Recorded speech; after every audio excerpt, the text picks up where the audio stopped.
täname, et te olete tulnud siis Eesti filmi õhtule. Meil on Meel Paljale uus noortefilm Pikad paberid. See on tema teine film. Kui olete kursis, siis tal varem ilmus Kiik, Kirves, Igavese armastuse puu. Nii et täitsa algaja enam ei ole. Ja siis räägime natukene siis tema filmist ja inspiratsioonidest ja ühesõnaga, kuidas kõik siis algas. Ja alustamegi sellest, et kus siis tuli niisugune kohe idee, et peale eelmist filmi teha niisugune uus film, mis keskenduks noortele ja elule Tallinnas?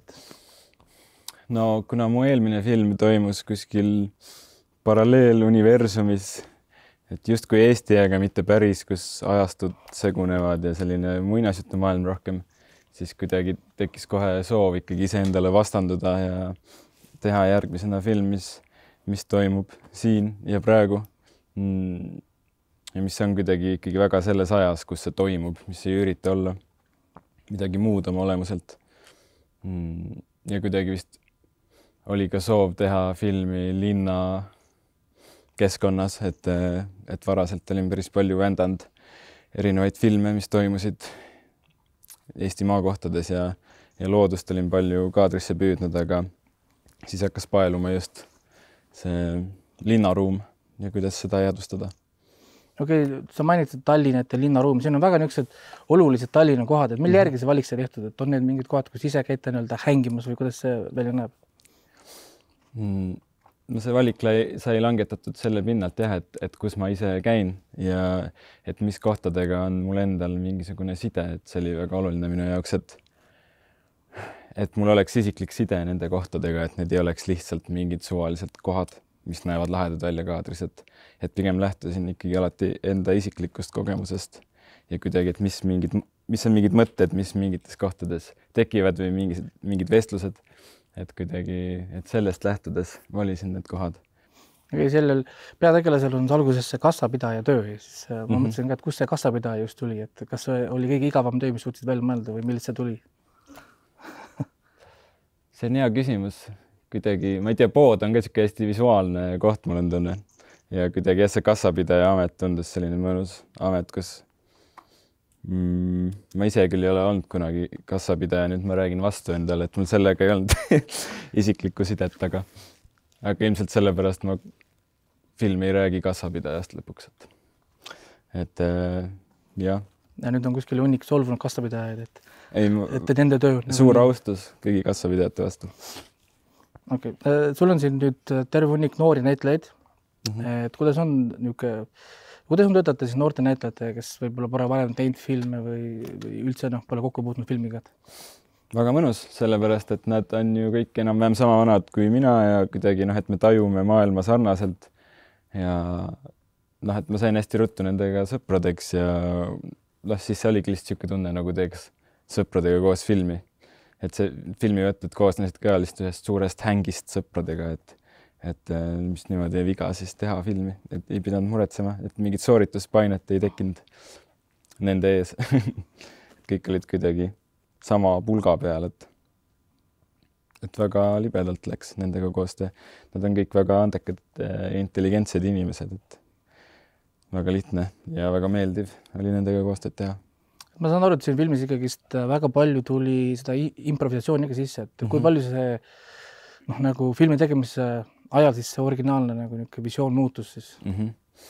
See muutus päris palju, et meie meetod nägi tihti välja selline, et mul oli mingisugune stseen kirja pandud, siis me tegime näitlejatega proovi, katsetasime, improsime ja siis selle proovi põhjal ma kirjutasin ümber selle stseeni niimoodi, et seal olid juba siis nagu nende öeldud laused juba seal stsenaariumis ka sees. Ja siis, kui me reaalselt võttele läksime, et siis nad nagu tegid seda stseeni, mille me põhimõtteliselt kuidagi koos ikkagi ümber kirjutasime. Aga väga sõltus stseenist, et tihti see improviseerimine toimus võib-olla rohkem proovis, mitte nii väga kaamera ees, aga oli ka selliseid stseene, kus ma ei andnud ka kaamera ees liiga palju juhiseid, et keegi täpselt ei teadnud, mis saab ja kuidagi see oli kõigi jaoks põnev, mul on tunne. Aga jällegi sõltus stseenist, et mõni teine stseen oli väga täpne. Väga, kõik rütm, kõik oli paigas, et sellest ma sain aru jah, et ei ole nagu mingit ühte valemit, millega saab läheneda igale stseenile, et iga tuleb ikkagi nagu vastavalt stseenile valida see valem. Ja nüüd, kui sa võrdled selle filmi tegemist oma esimese filmiga, mis oli kõige suurem vahe nüüd nagu siis teist filmi alustades? Kõige suurem vahe oli, ma arvan, see, et ma tundsin ise kuidagi mugavamalt ennast või et ma sain teha mingisuguseid teadlikke valikuid rohkem, mul on tunne, et võib-olla esimesel filmil see tuli rohkem mingisuguse autopiloodi pealt või, et üldse ei saanud aru, mis toimub. et selle filmiga oli kuidagi juba palju mõnusam.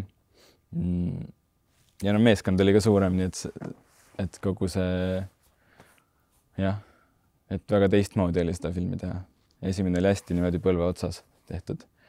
See oli ikkagi, siin meil oli ikkagi selline klassikaline filmimeeskond, võib-olla natuke väiksem kui klassikaline, aga ikkagi olid inimesed abis ja see tegi mõnusamaks.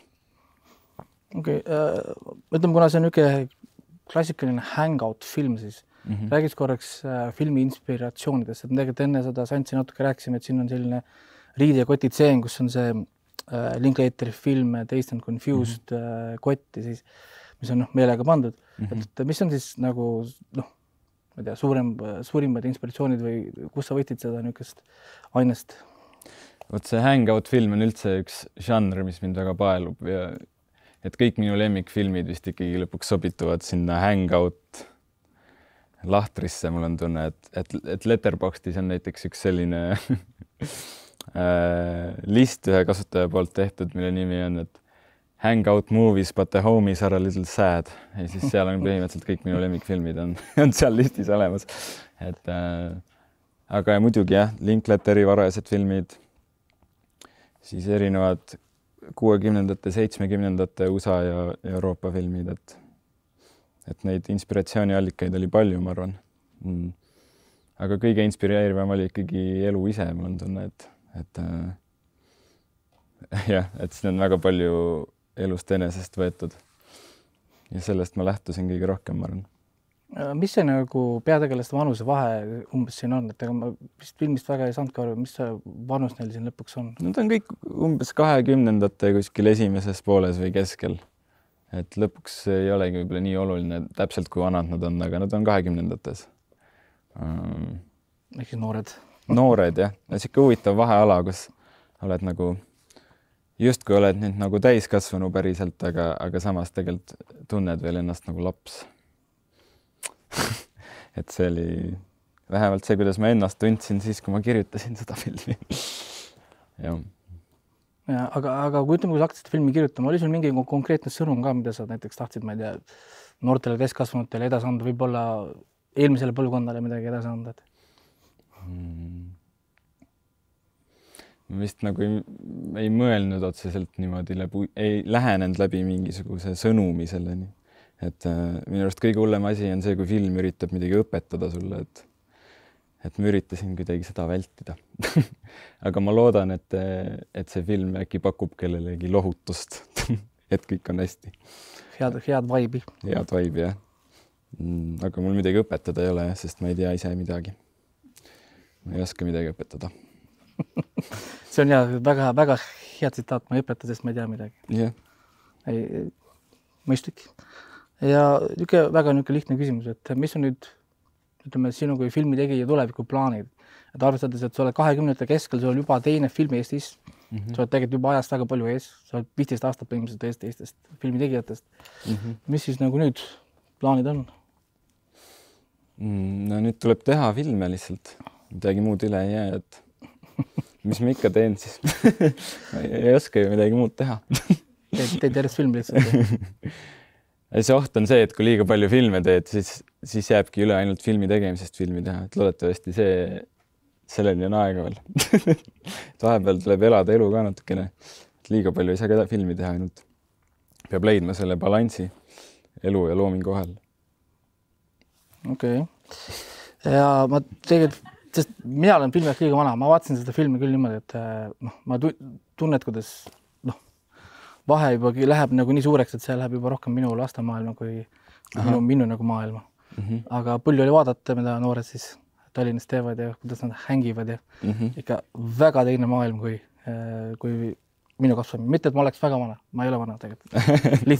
lihtsalt vähemalt mulle jättis selline, nii et kes on filmis, kes on täna siin saalis 35+, et pärast filmi tunnete ennast 50+, et saate kohe 15 aastat või siis just meenub noorus ja tunnete nooruslikult. Mõtled, et issand Tallinnas, mis kohad need on? Et ma pole peal Selveri ammu midagi näinud. Et ei, selles mõttes ta on tõesti väga niisugune hea vibe'iga film, ütleks, et ja ütleme, kui siin muusikat või atmosfääri või kuidas ütleme, kuidas sellise filmi nagu vibe'i teed või sellise tuleb ise kuidagi või? Eks lõpuks ikka kuidagi tal tekib mingi enda vibe juurde, mida sa ei oska ette näha, aga mul on tunne, et ma tihti lähtungi just sellest mingist atmosfäärist, mida ma soovin luua või mingist tundest. Et kuidagi see kõik, et mind huvitavad väga tegelased ja just see tunne, mis filmil on ja kuidagi see kõik muu on nagu pigem isegi nagu teisejärguline minu jaoks, et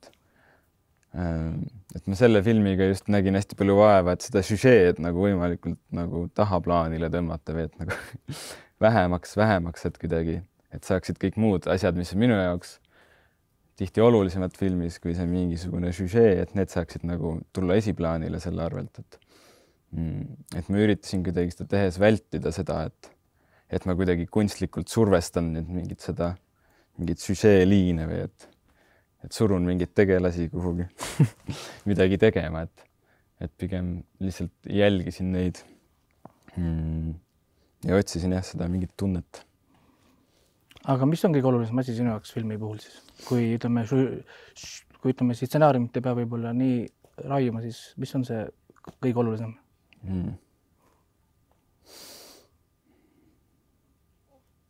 Ma ei tea, no hea film võiks kõnetada vähemalt ühte inimest, et ma ei oska seda, see on keeruline küsimus, eks iga film on erinev, aga lõpuks vist ongi ju see kõige olulisem, et mis nagu tunde see sinust tekitas. Et kas sulle meeldis seda vaadata või mitte või et kas sa jääd selle peale mõtlema või mitte. Jah, see ongi mingi asi, mida ei saa vist sõnadega kirjeldada otseselt. Et kui seda saaks sõnadega kirjeldada, siis milleks filmi teha. Et siis võib ju kirjutada essee või raamatu. Aga jah. See oli hästi öeldud, et ei saa sõnadega kirjeldada. See tegelikult kirjeldab seda filmi päris hästi. Et mis meil oli? See film sai, PÖFFilt said ju auhinna ka. Sa said ju just filmi publiku lemmikali. Ja mis on nagu filmi järgmine plaan peale kinolevi? Kas on üldse mingi plaan sellega näiteks? Võib-olla veel festivale või midagi? Ja kindlasti on plaanis veel festivalidele saata seda ja eks ma niimoodi täpselt ei oska öelda, et eks me elame ja näeme täpselt, et milline see selle filmi eluiga hakkab välja nägema, aga